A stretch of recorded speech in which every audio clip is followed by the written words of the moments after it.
नमस्कार सर्व लाडक्या बहिणींनो, तुम्हा सर्वांसाठी एक आनंदाची बातमी. आपल्या सर्वांच्या प्रयत्नांना आता नक्कीच यश मिळाले. या गोष्टीसाठी बऱ्याचशा लाडक्या बहिणींना असं होतं की केवायसी प्रक्रिया ज्यांनी केव्हाची पूर्ण केलेली, पण अजून सुद्धा त्यांना नोव्हेंबर आणि डिसेंबरचा हप्ता त्यांना भेटला नव्हता, त्यांना पैसे त्यामुळे आले नव्हते.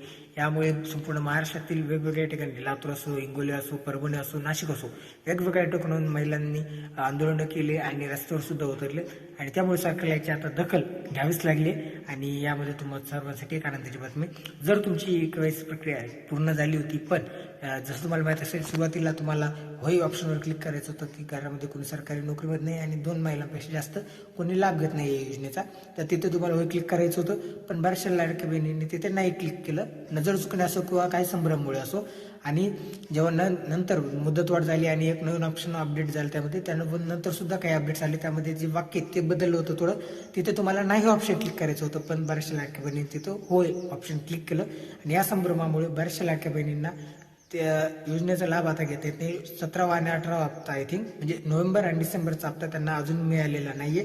आणि यामुळे संपूर्ण महाराष्ट्रातील लाडक्या बहिणींनी आंदोलनं केली होती, रस्ता रोको आंदोलन केली. त्यामुळे आता सरकारने याची दखल घेतली. आदिती तटकरे ज्या महिला व बालविकास मंत्री आहेत, त्यांनी याबद्दल काल त्यांनी हे सांगितले की ज्यांची असे चुका झालेल्या आहेत, केवायसी झाली आहेत पण त्यांना पैसे येत नाहीये किंवा चुका झाल्या होत्या नजर चुकीने, त्यांसाठी एक ऑप्शन उपलब्ध सरकारने केले. ते म्हणजे तुमच्या आसपास ज्या अंगणवाडी सेविका आहेत त्यांच्याकडून तुम्ही आता प्रत्यक्ष बंदी म्हणजे ऑफलाईन पद्धतीने त्यांच्याकडे जाऊन, अंगणवाडी सेविकाकडे जाऊन तुम्हाला तुमची पडताळणी करून घ्यायची आहे केवायसीची.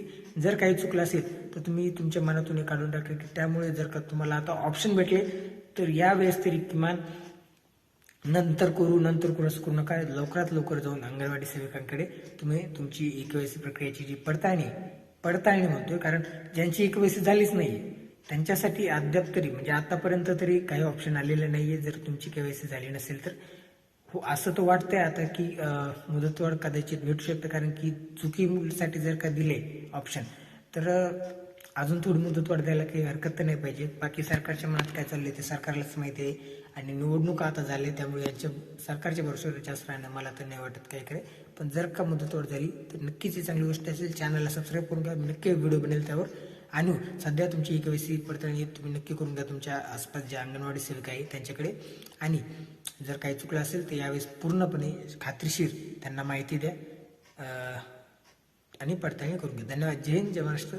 चॅनलला नक्की सबस्क्राईब करा आणि जास्तीत जास्त लाडक्या बहिणींपर्यंत हा व्हिडिओ नक्की शेअर करा. आजच्या व्हिडिओमध्ये एवढंच. जय हिंद, जय महाराष्ट्र. आणि व्हिडिओला जास्तीत जास्त लाडक्या बहिणींना नक्की शेअर करा. बऱ्याचशा लाडक्या बहिणींना अजून याबद्दल माहिती नाही आहे. धन्यवाद. जय हिंद, जय महाराष्ट्र.